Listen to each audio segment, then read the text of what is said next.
Irmãos, nós cremos nesse mesmo. Deus abençoe. Ore pela Ana, pela equipe dela, também pelo irmão Josimar, nosso ministro de evangelismo. Vou convidar aqui o pastor Silas que sempre nos abençoa, servo do Senhor. Ele é professor da segunda classe mais bacana dessa igreja, porque a primeira é a classe dos novos convertidos, fica ali com o Paulo Vitor e comigo. E ele é professor dessa classe, a classe economia, também psicólogo, e é um servo de Deus, que tem abençoado a minha vida e a vida da nossa comunidade. Vamos orar por ele.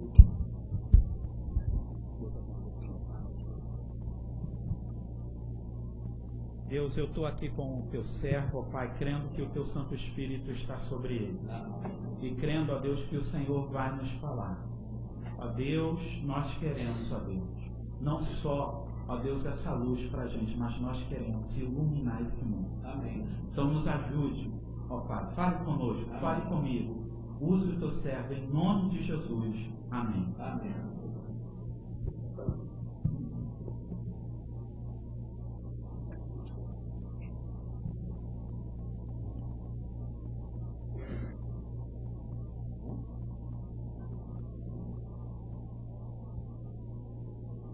Bom dia.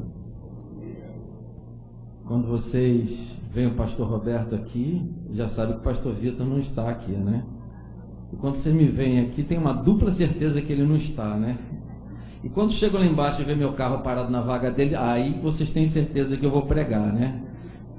É uma alegria muito grande poder estar aqui novamente. Há um mês e meio atrás, o pastor Vitor me mandou um e-mail me convidando para trazer a palavra hoje pela manhã. E quando a gente não está no ministério, a gente não está vivendo muito as coisas que acontecem na denominação, né? E ele me lembrou, é mês de missões, né? Aí ele não me falou assim, pregue sobre missões, né? Mas ele me lembrou, é mês de missões. Então, eu me vi impelido, provocado a pensar em missões nessa manhã. E aí chegou aqui a abertura do mês de missões. E eu tinha escolhido um texto que é o texto que eu fui verificar hoje, é o texto que a Junta está usando esse ano como divisa para sua campanha de missões nacionais. Antes de pregar, eu queria primeiramente agradecer a igreja pelas orações e pela busca incessante de informações sobre a minha mãe. A minha mãe sofreu uma queda há uns 2 meses, 3 meses atrás, e no primeiro momento houve apenas uma constatação de que tinha tido uma lesão no ombro. Ela não podia ser operada e conseguiram então fazer algum tipo de encaixe, enfim, ela teria que conviver com uma dificuldade a partir daí. Mas passado um tempo desse primeiro momento, ela começou a sentir dores, muitas dores, e aí ela foi fazer uma ressonância e descobriu que tinha tido uma fratura na coluna. E aquilo nos preocupou bastante. Nós enviei um e-mail para o pastor Vitor, e a igreja começou a colocar no boletim pedido de oração por ela, e ela começou a fazer uma série de exames, levando para médicos, opera, não opera, ela não tem condição de operar, de 84 anos, a anestesia é uma coisa muito invasiva e preocupante e tal. Bem, aí a gente chegou ao médico que tinha uma solução chamada vertebroplastia, que é injetar uma substância que adere à coluna através de uma cirurgia com anestesia local, não é? E foi realmente uma coisa assim de Deus, um milagre, uma bênção.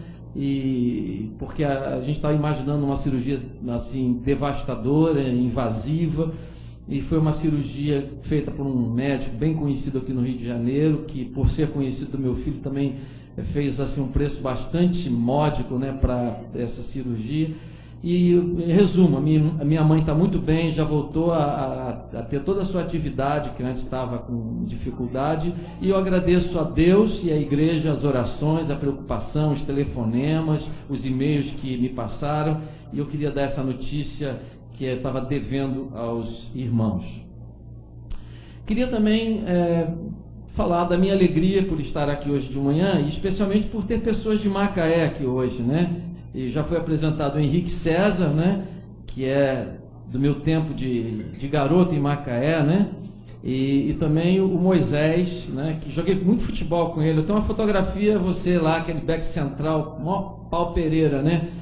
E o Moisés está ali com a sua esposa, e é uma alegria muito grande ter esse pessoal de Macaé aqui. E estou vendo aqui na frente também o pastor Sebastião Ferreira, né? Outro dia eu estava com ele lá em Teresópolis, no encontro da igreja de Vila da Penha, e é uma alegria poder rever esse meu irmão com quem eu passei uma boa aflição, né? Com quem eu passei uma boa aflição. Nós estávamos indo para Montevidéu, para uma conferência lá, e estávamos num avião pequeno da Pluna, e o avião começou a balançar, pegamos uma tempestade, e eu segurando assim no banco do avião, porque balançava tanto que eu estava tentando me segurar, e ele disse assim: pastor, eu acho que a gente vai ser sepultado em Montevidéu. Eu disse assim: Deus me livre. Estávamos ali aquela aflição, e até que o avião pousou lá no aeroporto, e a gente aplaudiu, aquele aplauso nervoso, né? Aplaudiu o piloto, né? E a aeromoça: tenham calma, tenham calma. E a gente estava bem calmo mesmo, né? Mas quando eu vejo o pastor Sebastião, não posso esquecer daquele momento, né? Que já falei lá na sua igreja também, o ano passado, sobre esse episódio. Então, alegria ver esses irmãos queridos, e vamos então a outras coisas importantes hoje de manhã. Gostaria que abrissem suas Bíblias no texto de Mateus, capítulo 5, versículos 16 a 18, e que me dessem licença para fazer a leitura de um texto de acordo com a tradução da Bíblia, a Mensagem. Mateus 5, na verdade, 13 a 14 apenas. Mateus 5, 13 e 14. Você abriu sua Bíblia, você conhece sobejamente esse texto. São 11h22, e vamos ver o que podemos pensar nesse texto hoje de manhã. Mas eu queria fazer essa leitura da versão da Bíblia, a Mensagem, que diz assim: permitam-me dizer por que vocês estão aqui. Vocês estão aqui para ser o sal que traz sabor divino à terra. Se perderem a capacidade de salgar, como as pessoas poderão sentir o tempero da vida dedicada a Deus? Vocês não terão mais utilidade e acabarão no lixo. Há uma outra maneira de dizer a mesma coisa: vocês estão aqui para ser luz, para trazer as cores de Deus ao mundo. Deus não é um segredo a ser guardado. Vamos torná-lo público, tão público quanto uma cidade num plano elevado. Se faço de vocês portadores da luz, não pensem que é para escondê-los debaixo de um balde virado. Quero posicioná-los onde todos possam vê-los. Agora que estão no alto do morro, onde todos conseguem enxergá-los, tratem de brilhar. Oremos. Deus querido, nosso Pai, nós te adoramos, louvamos o teu nome nesta manhã, neste dia tão especial. Este é o dia que o Senhor nos deu para nos alegrar e nos regozijar nele. Louvamos o teu nome porque o Senhor tem cuidado de nós. O Senhor é um Deus de graça, de misericórdia.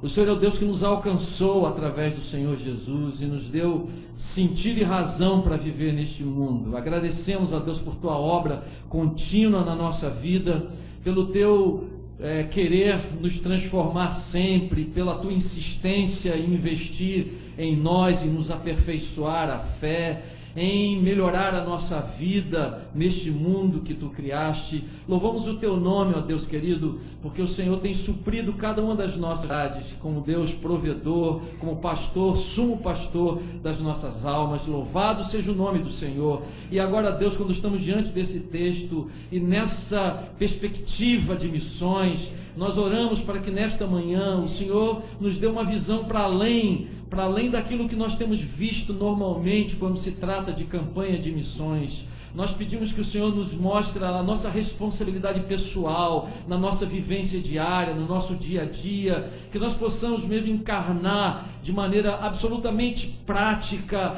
essa ordem de Jesus, que nos identifica e nos dá sentido para viver nesse mundo, de sermos sal e de sermos luz, num mundo tão sem sabor e tão entenebrecido pelo pecado. Louvamos o teu nome por essa oportunidade. Pedimos que abra o nosso coração, o nosso entendimento, e que nos faça perceber além da letra aquilo que o Senhor tem para nós nesta manhã. É a oração que nós te fazemos pela graça e pelo nome do Senhor Jesus oramos. Amém e amém, Senhor Deus. Amém. Queridos, há uns anos atrás a revista Time, bem no início desse século, né, uns 10 anos atrás, publicou uma reportagem com o nome e a pequena biografia dos 100 homens mais influentes do século anterior. E entre eles, para nossa alegria, estava lá o Billy Graham.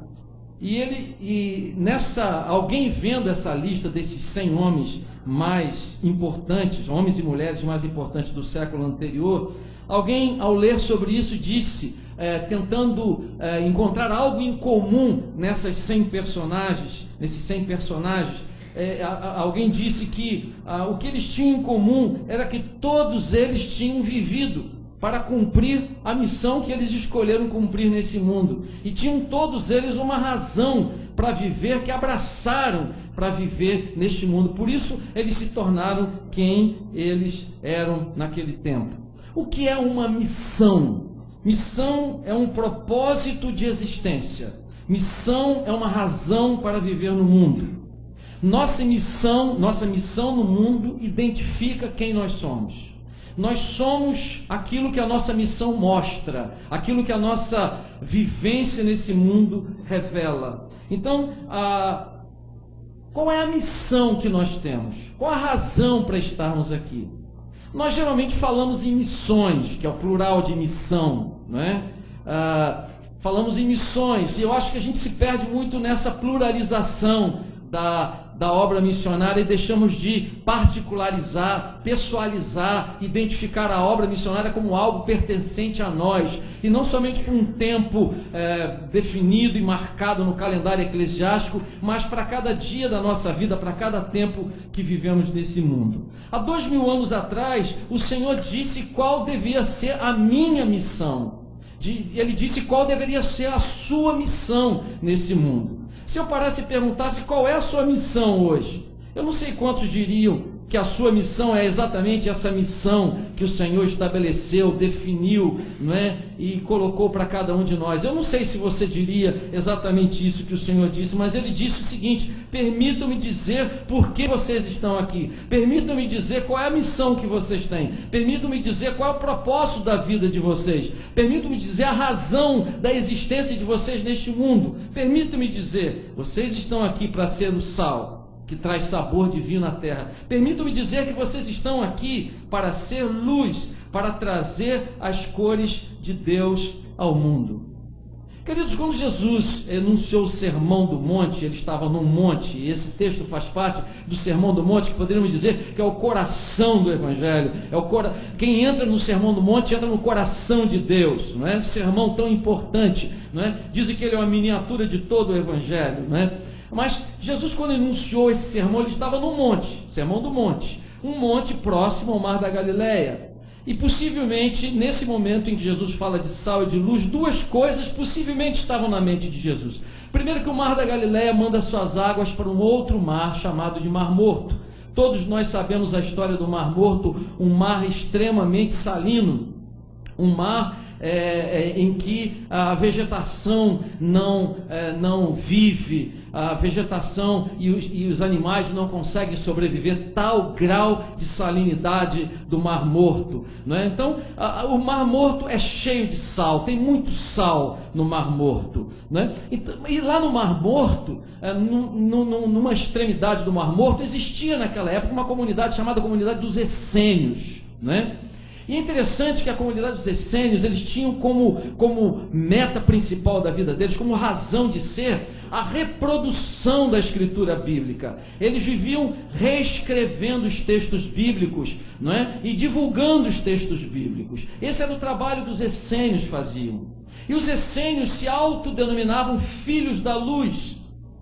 E é interessante que, apesar de se chamarem filhos da luz, eles viviam em cavernas. Eles viviam ensimesmados, isolados, alienados, e sem nenhuma preocupação que essa luz, que eles diziam ser filhos dela, que essa luz pudesse passar para as outras pessoas, que ela pudesse ser de alguma maneira transmitida, que ela pudesse iluminar outros. Então os essênios se diziam filhos da luz, mas viviam nas cavernas, na escuridão.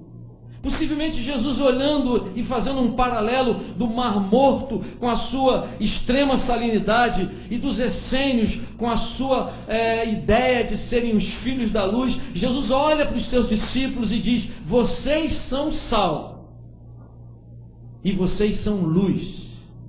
Jesus não disse que eles deveriam ser, ele disse: vocês são, vós sois. Permito-me dizer que vocês são luz e vocês são sal. Sabe, queridos, olhando essas duas dimensões, não é? O sal sem valor do Mar Morto e a luz ineficaz dos essênios, Jesus define que a missão de cada cristão que está aqui hoje, de cada cristão do planeta, a partir daqueles que estavam lá diante dele naquele dia, é ser sal da terra e ser luz do mundo. Ou seja, queridos, eu e você existimos neste mundo, eu e você existimos aqui, desde que alcançamos a fé em Cristo, que fomos tornados novas criaturas por Ele, nós vivemos nesse mundo para trazer sabor ao mundo, e para, como um sal, impedir a putrefação, o apodrecimento do mundo, e que está acontecendo a olhos vistos. Nós estamos existindo aqui para ser uma luz, para mostrar um rumo, mostrar um norte, um caminho para esse mundo. Então nós somos chamados, cada pessoa convertida é chamada para ser sal e para ser luz. Eu queria então, queridos, considerar alguns princípios com relação a essa questão de ser sal e ser luz. Isso transcende a uma campanha de missões nacionais. E eu tenho muita preocupação que a gente se iluda de que somos missionários porque nos envolvemos numa campanha de missões nacionais. Isso é mais do que se envolver numa campanha, que é muito importante, mas que não é tudo. A base do envolvimento na campanha deve estar exatamente nessa afirmação de Jesus. Em primeiro lugar, eu queria dizer o seguinte: precisamos assumir, não tem data show hoje, mas se você quer anotar, eu vejo tanta gente com o seu bloco e a sua caneta anotando aqui as mensagens do pastor Vitor, né? E queria que também você anotasse a minha hoje, né? Primeiro, você precisa assumir a exclusividade da missão. Assumir a exclusividade dessa missão. Por que eu estou dizendo isso? Porque quando a gente olha esse texto no original, no grego, né, há uma expressão enfática do grego que seria traduzida mais ou menos assim: vocês, e somente vocês, estão aqui para ser o sal da terra. Vocês, e somente vocês, estão aqui para ser a luz do mundo. Queridos, há duas coisas aqui. Além do fato dele dizer que eu e você somos sal e somos luz e existimos para isso, enquanto cristãos, enquanto crentes em Jesus, ele está afirmando que essa é alguma coisa que só nós podemos ser. Vós e somente vós. Não há nenhuma chance de qualquer outro projeto substituir esse projeto de Jesus para mudar e transformar o mundo em que vivemos. Naqueles dias havia a pregação do helenismo. O helenismo era a cultura grega, e o helenismo pregava que a filosofia podia mudar o mundo, a felicidade podia chegar ao coração do homem através do conhecimento. Sabe, queridos, naqueles dias também havia toda a religiosidade judaica. Mas Jesus está dizendo que para transformar o mundo e transformar as pessoas e dar sabor divino a esta terra, nem a filosofia grega, a nata da inteligência da filosofia grega, nem a religiosidade judaica, nem o poderio romano, nada disso podia transformar o mundo. O que podia transformar o mundo era somente, tão somente, a vivência do crente como sal e luz desse mundo, vivendo como sal para transformar as estruturas, para dar sabor à vivência nesse mundo e para evitar a corrupção, a deterioração de toda a estrutura humana, de todas as instituições humanas. Somente o crente, enquanto sal, enquanto luz, podia realmente realizar essa obra. Queridos, a quem Jesus está falando? Jesus está falando com gente simples. Jesus não está falando com gente com formação teológica. Jesus não está falando com gente com um pedigree religioso, com um currículo vitae soberbo, enorme. Ele está falando com pescadores, com gente simples. E é para essa gente simples que Jesus declara: vocês, olha, vocês e somente vocês podem dar sabor a este mundo. Queridos, essa é a missão. E ela foi dada a você e foi dada a mim. E a missão não é algo que eu vou fazer, é algo que eu preciso ser. Eu preciso ser sal e eu preciso ser luz onde eu estiver, cada dia da minha vida, cada momento da minha existência nesse mundo, onde eu estiver, eu preciso ser sal, ser luz. Essa é a minha missão. E eu sou missionário enquanto eu for sal e for luz onde eu estiver plantado. Queridos, esse é o plano de Deus. Não existe plano B. Esse é o único plano que Ele tem. Em segundo lugar, para nós compreendermos o sentido dessa missão, e o tema da mensagem é cristãos em missão no mundo, cristãos em missão no mundo, esse seria o tema da mensagem. Se nós temos que entender que essa é uma missão somente nossa e ninguém mais pode adotar essa missão. Nós estamos aí agora vivendo toda essa campanha política, a gente ouve tanta coisa, tanta gente prometendo o céu, tanta gente prometendo a felicidade, gente prometendo tudo, não é? Ninguém pode fazer nada, só quem pode mudar tudo é o Evangelho, é o poder do Evangelho, através de homens e mulheres que sejam sal e sejam luz neste mundo. Em segundo lugar, nós devemos assumir a globalidade dessa missão. A globalidade. Vós sois o sal da terra e luz do mundo. Queridos, terra e mundo são expressões geograficamente totalitárias. Se olharmos para a amplitude geográfica do ministério terreno de Jesus, vamos perceber que a dimensão geográfica do ministério de Jesus foi muito pequena. Jesus praticamente desenvolveu o seu ministério em torno do Mar da Galileia, que é um mar com mais ou menos 225 a 230 quilômetros quadrados de área. Em torno do Mar da Galileia e das cidades vizinhas ao Mar da Galileia, Jesus desenvolveu o seu ministério numa região bem pequena. Mas Jesus está dizendo: vós sois a luz do mundo e vós sois o sal da terra. Qual é o alcance cósmico na mente de Pedro para essa afirmação de Jesus? Eu não sei. O que Pedro entende por mundo daquele tempo? Eu não sei. A Palestina toda tinha 30 mil quilômetros quadrados. Eu não sei o que Pedro conhecia do mundo. Mas com certeza Jesus está dizendo que a tarefa, a ação, a missão do cristianismo é muito mais do que uma coisa local. É muito mais do que aquela região pequena ali em volta do Mar da Galileia. O mundo conhecido de então era o mundo que devia ser alcançado. Sabe, queridos, a dimensão da missão é que onde nós estivermos. E eu gosto quando alguém vem aqui, como aconteceu há 2 domingos atrás, aí que um menino ia para os Estados Unidos e acho que foi o pastor Roberto ou o pastor Vitor, eles oraram aqui por ele e disseram: olha, você vai para lá para ser missionário lá você vai estar em missão. Quer dizer, nós não estamos em missão aqui no Brasil, na nossa circunvizinhança, na nossa cultura, na nossa língua. Onde nós estivermos plantados, aí nós somos sal e luz. É por isso que ele está dizendo sal da terra. Não é sal dentro da igreja. Não é sal somente no seu bairro, na sua rua. É onde você estiver plantado. E luz do mundo, onde você estiver. Em qualquer tempo da história humana, nós cremos que o pecado se espalhou pelo mundo. Que mundo? O mundo que existia. E se descobrir outro planeta onde o homem vai ter pecado lá também. Onde o homem está, aí está o pecado. Por isso que o pecado está no mundo. E por isso que Deus amou o mundo. E por isso que a missão precisa ter caráter e compreensão mundial.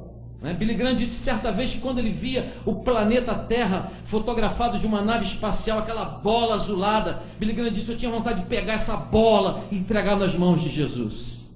Isso é visão global, isso é visão do mundo.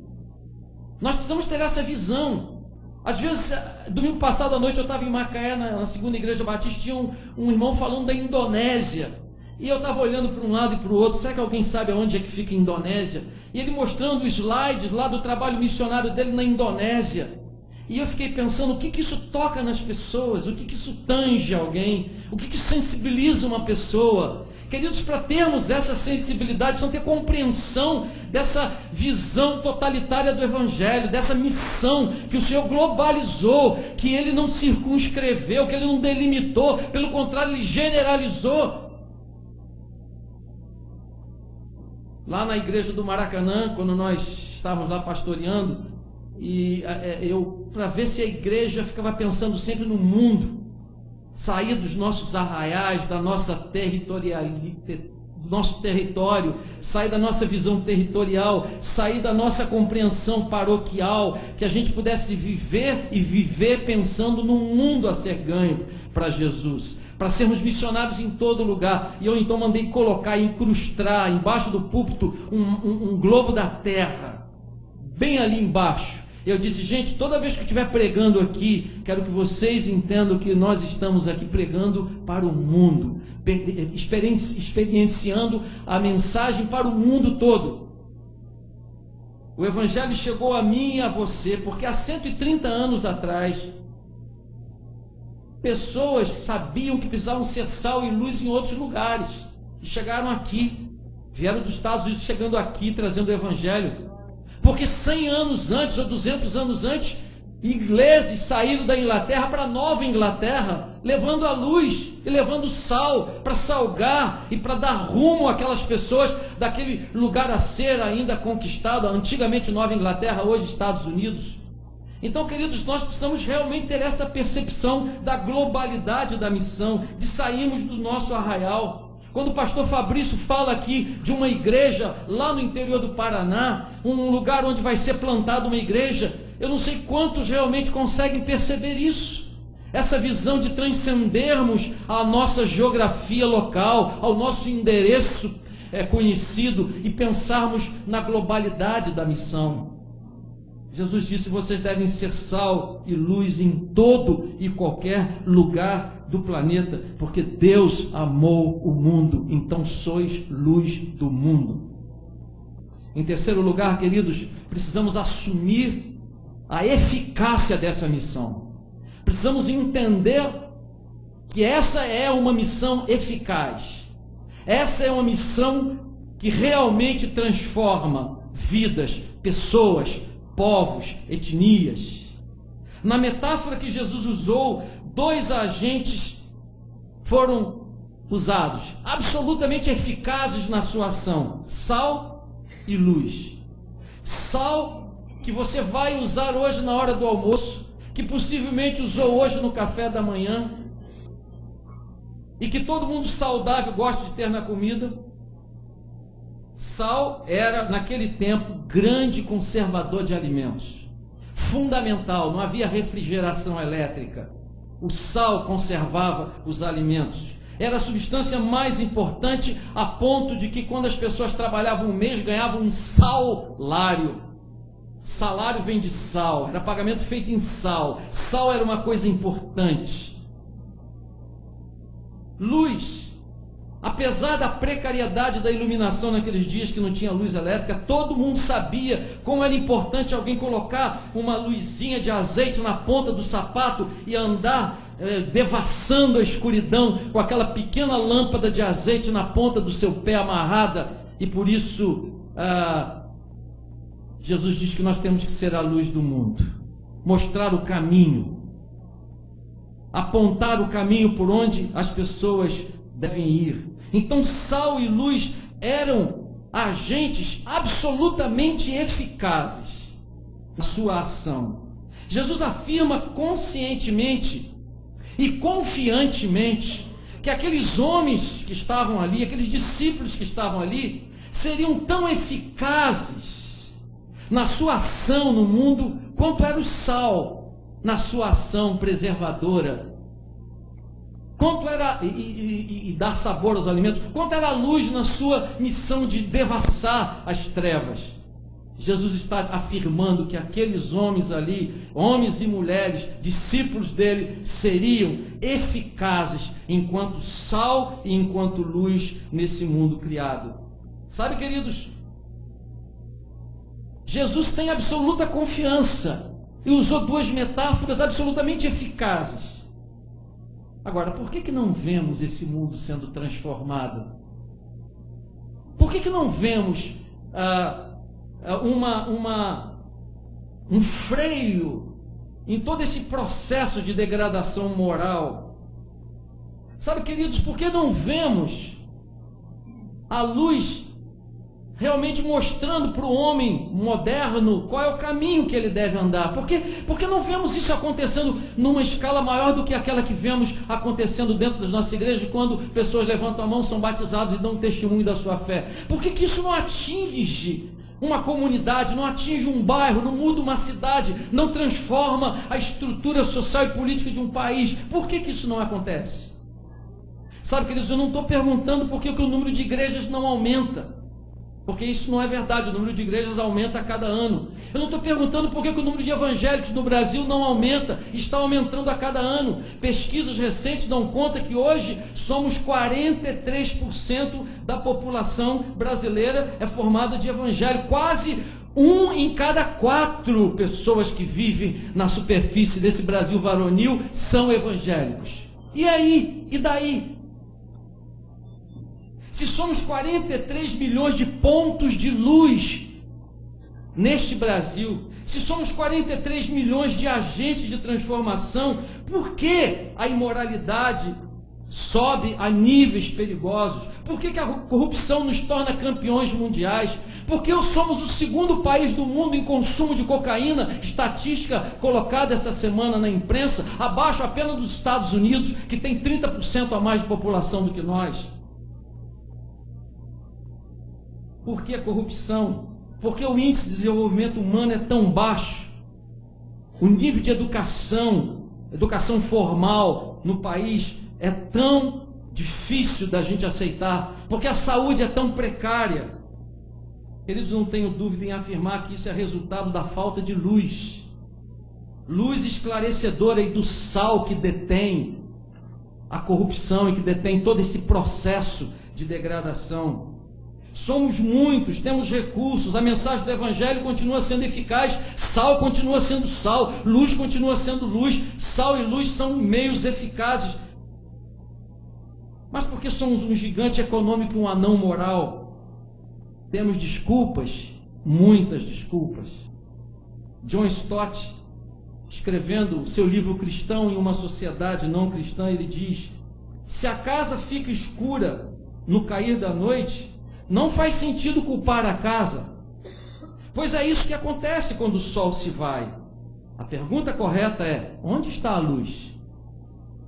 Se a carne estraga e não dá mais para comer, não faz sentido culpar a carne, pois é isso que acontece quando as bactérias chegam. A pergunta correta é: onde está o sal? Queridos, se os padrões morais desceram aos níveis, se a crise ética solapa as instituições, se o pecado destrói as famílias, não faz sentido culpar o governo.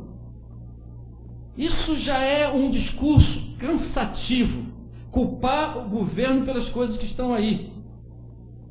Vamos parar com isso, de culpar tudo e todos. A pergunta não é porque as coisas não mudam. Onde está o sal que não acha para dar sabor e deter essas coisas? Onde está a luz que indica o caminho de saída? 43 milhões de pontos de luz neste Brasil. O que isso poderia fazer se essa luz de fato brilhasse? Precisamos assumir a eficácia da missão. Em quarto lugar, precisamos assumir o aspecto coletivo da missão. Jesus disse: vocês estão aqui para dar sabor e para iluminar. Jesus não disse: você, Tomé, você, Pedro, você está aqui. Embora cada um tenha que pessoalmente, individualmente dizer sim para Jesus e para a missão, e mesmo que cada um possa ser sal e deva ser sal e luz onde está, nós devemos pensar no aspecto coletivo. O fazer da igreja neste tempo é um fazer Missionário, não existe outro fazimento para a igreja, não existe outra ação para a igreja, senão a ação missionária. E não existe outra missão para a igreja, senão essa missão de ser luz e de ser sal. Agora sabemos, queridos, que essa é uma obra tão hercúlea, tão grande, tão grandiosa, que ela precisa de uma ação coletiva. Para fazer missões, a ponto de vermos esse gigante chamado Brasil ser transformado, precisamos pensar no coletivo, precisamos pensar na associação para a realização da missão. As juntas da denominação têm realizado um trabalho maravilhoso, reunindo esforços, somando recursos, mas, ao meu ver, a Junta de Missões Nacionais não dá conta do trabalho de evangelização e de transformação do país em que vivemos. Tenho muito medo da evangelização denominacionalista. Cada cidade ter uma igreja batista. Às vezes se preocupam, as pessoas se preocupam em colocar uma igreja batista em cada cidade.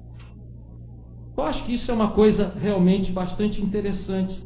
Mas para ganhar o Brasil precisamos de mais do que isso. Precisamos nos associar enquanto povo de Deus, enquanto povo evangélico.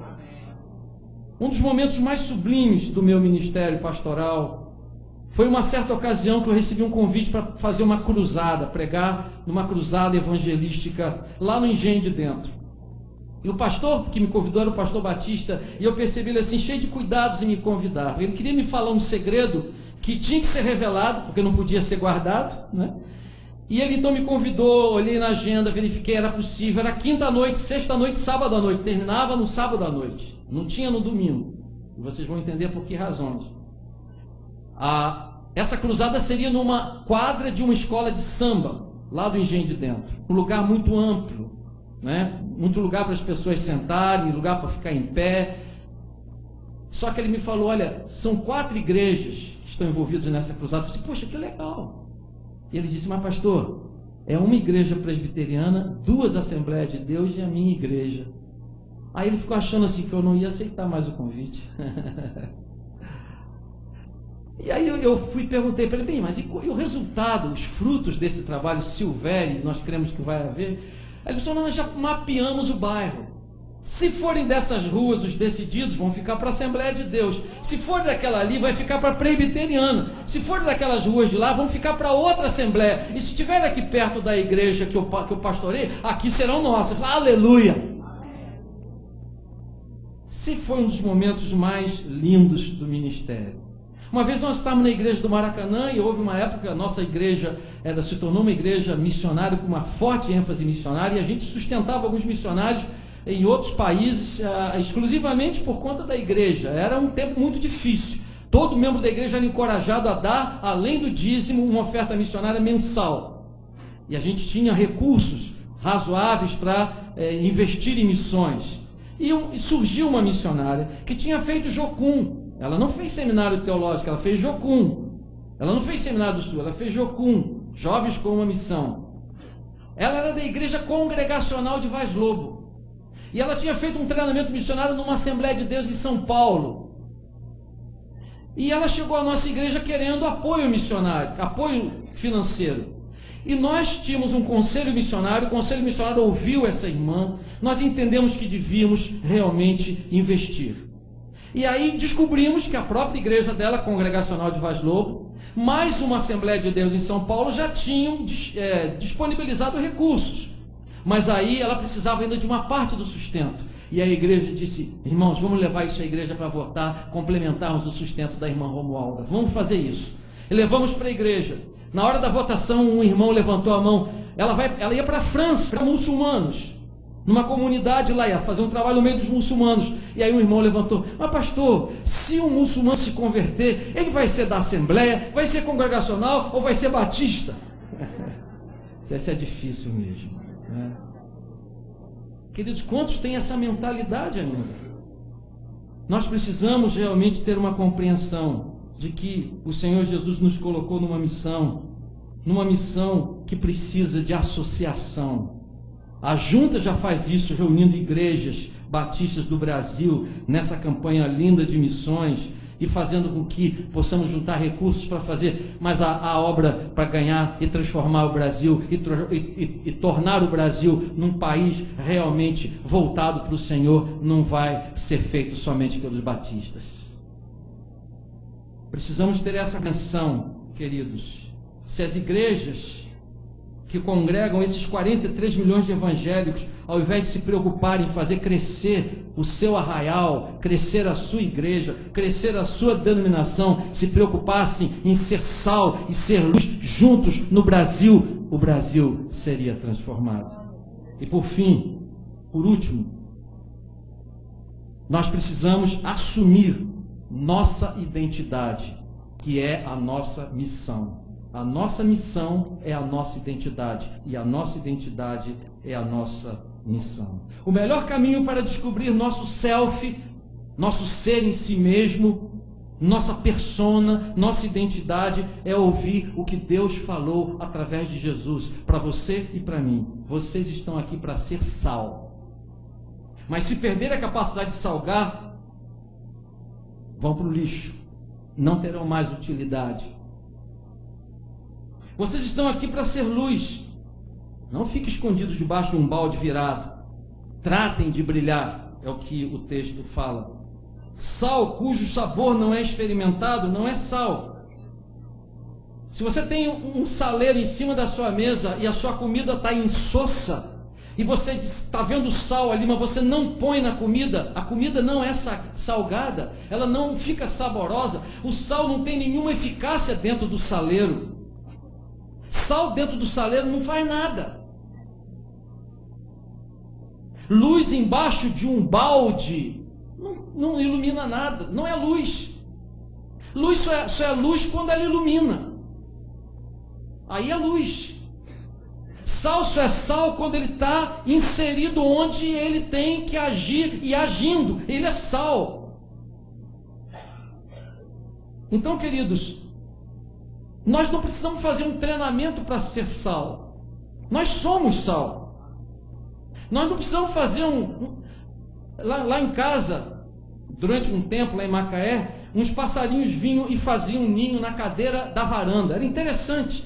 De vez em quando eu estava lá tomando café, vinham com uma palhazinha, outra palha. E eu ia lá, de vez em quando acompanhar, e estou vendo aquela obra maravilhosa sendo feita.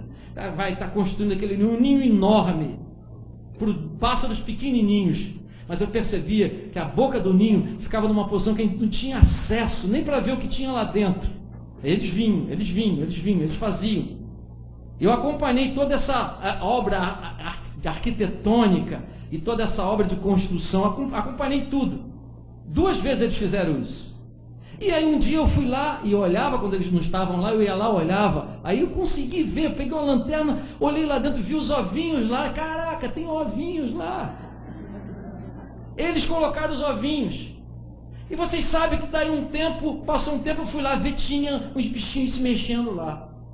Olha, não passou algum tempo, eles voaram. Eu não vi o casal dando treinamento para eles voarem. Não vi. Olha, você vai fazer o seguinte, você vai encher o peito de ar, você tem 2 asas, não bata só uma, bata as 2, senão você vai cair. Então você tem que bater as 2 ao mesmo tempo. Primeiro você vai dar um voozinho ali para aquele galho ali pertinho, para ver se você está indo bem. Depois, então, se você foi até ali, você dá um voo maior, mais alto. Não, eles não tiveram nenhum treinamento. Sabe por quê? Quando eles nascem, eles já têm em si a natureza de voar. Quando um peixe sai da peixa, os peixinhos, quando saem dela, queridos, não precisam fazer curso de natação na escolinha do Rômulo Arantes.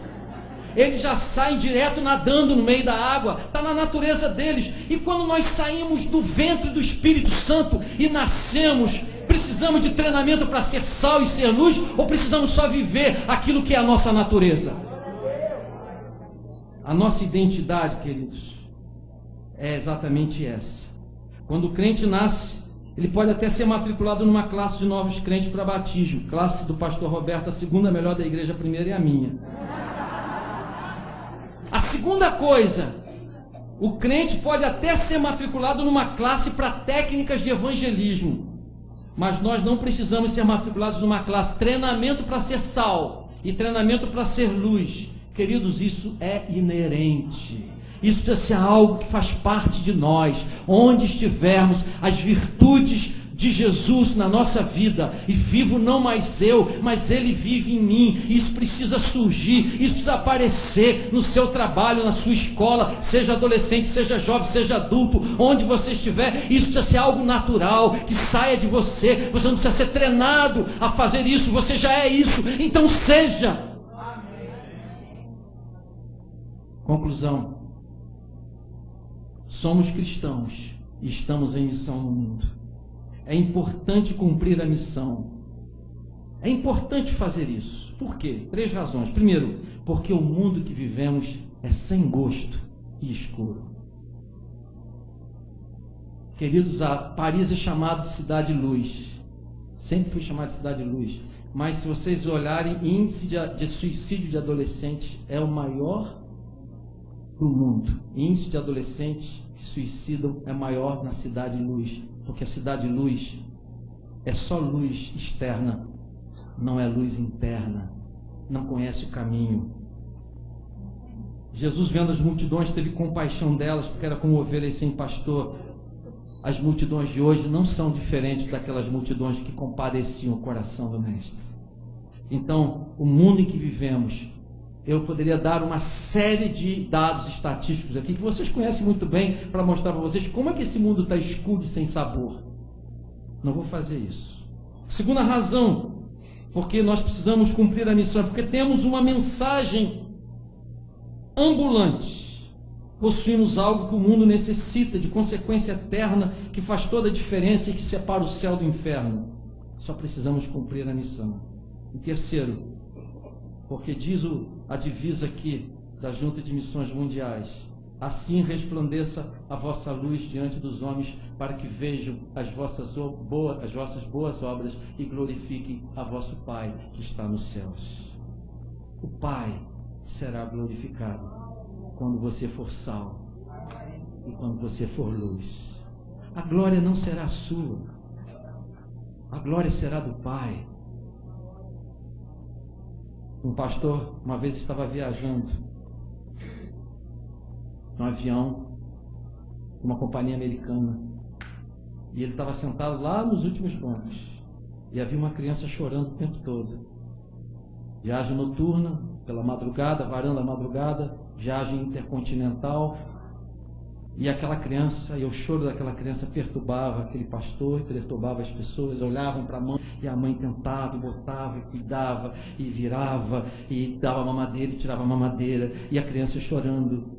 Aí veio uma aeromoça, pegou a criança, colocou bem junto dela, a criança chorando ainda, foi lá para trás, lá para onde chama a cozinha do avião, onde ficam as aeromoças, as pessoas, onde tem as coisas lá. Enfim, ela ficou lá e foi, e aquilo, o pessoal conseguiu dormir. E o pastor de vez em quando abriu o olho assim e via lá no fundo aquela aeromoça, e a criança dormiu. De manhã, quando o voo já estava chegando, e antes de descer, ele procurou aquela aeromoça e falou para ela: qual o seu nome? E ela disse: por que o senhor quer saber meu nome? Eu queria escrever uma carta para a companhia falando do seu trabalho. E ela disse: eu não faço isso para a minha companhia. E ele disse: para quem você faz? Eu faço para Jesus. O que você faz para Jesus. Paulo diz: quer comais, quer bebais, quer façais qualquer outra coisa neste planeta, no lugar onde você estiver, fazei tudo para a glória do Pai. Estamos em missão no mundo. Que Deus nos abençoe. Amém.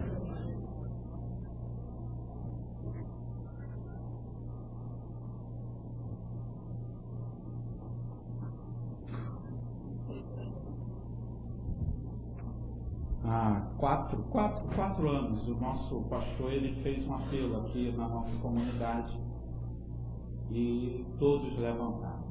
Ele fez um apelo conclamando a nossa comunidade. Naquela manhã, ele ordenou toda a nossa comunidade, afirmando que todos nós somos missionários disfarçados da nossa profissão.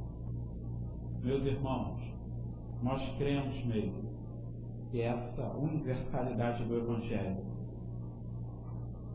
essa ação poderosa do Evangelho está em nossas mãos. E nós somos chamados para salgarmos e iluminarmos esse mundo. Então, nessa manhã, eu gostaria de pedir à igreja missionária que fique de pé. Nós vamos orar reafirmando nossa vocação. Você vai orar. O Evangelho foi pregado.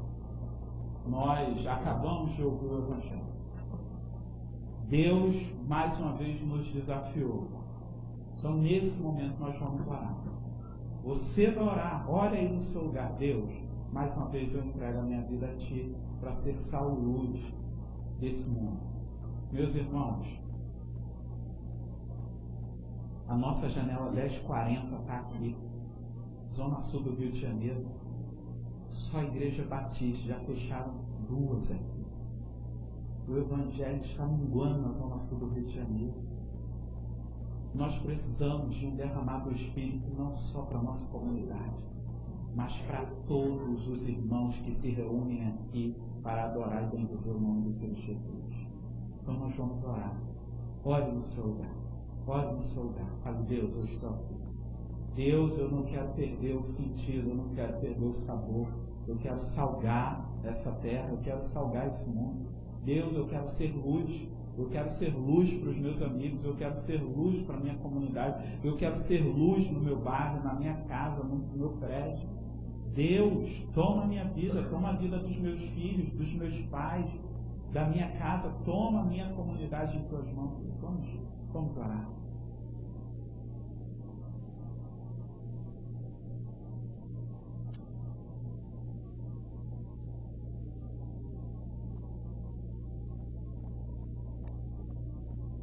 Deus, longe de nós terceirizarmos, ó Deus, aquilo que é de nossa responsabilidade. Ó Deus, começar mais uma campanha de missões, ó Deus. Não é começar mais um momento onde nós levantamos dinheiro, oferta. Não. Deus, porque nós começamos, ó Deus, uma campanha de missões. Nós começamos a missão no dia que nós fomos gerados, ó Deus, no Teu coração. Pela ação do Teu Santo Espírito, nós fomos gerados, ó, e transformados, ó Deus, em filhos da luz, porque a Tua palavra, ó Deus, nos afirma isso. Nós fomos tirados do reino das trevas, ó Deus, e transportados, ó Deus, para o reino da luz. Ó Deus, nós somos filhos da luz, ó Pai. A luz é Cristo e ela está em nós. Ó Deus, longe de nós terceirizarmos isso, nós não queremos isso. O que nós queremos, ó Deus, é força, é intrepidez, é coragem para cumprirmos esse ID. Então, Deus, está aqui toda uma comunidade em pé. Ó Deus, está aqui, ó Deus, tem novos, ó Deus, tem anciões, ó Deus, tem gente, ó Deus, com vigor, ó Deus, tem gente que não está com tanto vigor, ó Deus, tem gente animada, mas também alguns desanimados, ó Deus, tem gente com posse, mas tem outros com não tantas posses, ó Deus, mas todos estão de pé, ó Deus, todos estão de pé falando, Deus, eis-me aqui. Ó Deus, queremos, ó Deus, sim, eis-me aqui, ó Deus, eu estou aqui, a minha casa está aqui, ó Deus, o meu filho está aqui, a minha esposa está aqui. Então, Deus, envia a gente no nome de Jesus. Ó Deus, nós queremos, ó Deus, ver essa terra sendo mudada. Deus, não há ação política que possa mudar o nosso país. Ó Deus, não há governo, ó Deus, que possa trazer, ó Deus, mudança. Só o Santo Evangelho. Ó Deus, só a Nova Jerusalém que desce do céu. Ó Deus, só o poder do Evangelho para, ó Deus, redimir essa terra. Então, Deus, isso vai acontecer. Ó Deus, quando, ó Deus, essa luz começar a brilhar. Então, Deus, o que nós queremos, ó Deus, é brilhar. É brilhar. é brilharmos, é brilharmos, é brilharmos, é brilharmos, ó Deus, é brilharmos de tal maneira que todas as trevas serão dissipadas, todas as trevas, ó Deus, não haverá trevas, ó Deus, que poderá resistir, ó Deus, a esse brilho, a essa luz, ó Pai, porque mesmo que haja pecado, vai superabundar a tua graça, o teu poder. Então, Deus, está aqui a tua igreja, ó Deus, está gente contrita, ó, tem gente contrita aqui, ó Deus, tem gente, ó Deus, que foi chacoalhada por essa mensagem, ó Deus, eu estou aqui, ó Deus, e falando, Deus, eu quero fazer mais, mas para fazer mais, preciso do Senhor. Deus, até os confins da terra, nós queremos levar, ó Deus, o Evangelho, e Deus, nós não levaremos uma bandeira denominacional, nós levaremos a bandeira do Evangelho. Ó Deus, é o reino, é pelo reino, ó Deus, pelo nosso general nós marcharemos, e Deus, não haverá porta de inferno que poderá resistir à tua igreja. Ó Deus, se qualquer tipo de inferno, qualquer porta, vai cair no nome de Jesus. Vai cair, ó Deus, a porta, ó Deus, da exploração. Ó Deus, vai cair essa porta no nome de Jesus. Vai cair a porta da corrupção, ó Deus, no nome de Jesus. Vai cair, ó Deus, a porta do adultério, no nome de Jesus. Ó Deus, vai cair a porta da exploração sexual, no nome de Jesus. Ó Deus, vai cair, ó Deus, a porta do tráfico, no nome de Jesus. Ó Deus, vai cair a porta da violência, no nome de Jesus. Vai cair a porta da injustiça, no nome de Jesus. E Deus, isso não será uma tarefa feita por anjos, vai ser pela tua igreja, porque ela vai derrubar as portas do inferno. Deus, essa missão é nossa, não é de anjos, e nós vamos em frente, Deus, no nome de Jesus. Então, Deus, que essa igreja nunca perca, ó Deus, a visão missionária. Deus, que no nome de Jesus, ó Deus, isso nunca venha a ser terceirizado aqui, no nome de Jesus, ó Deus, mas que todos sejamos, ó Deus, missionários mesmo, ó Deus, disfarçados, ó Deus, revelados, ó Deus, não importa, nós seremos missionários, a missão é a nossa missão, é a nossa vocação, e nós iremos no nome de Jesus, amém e amém.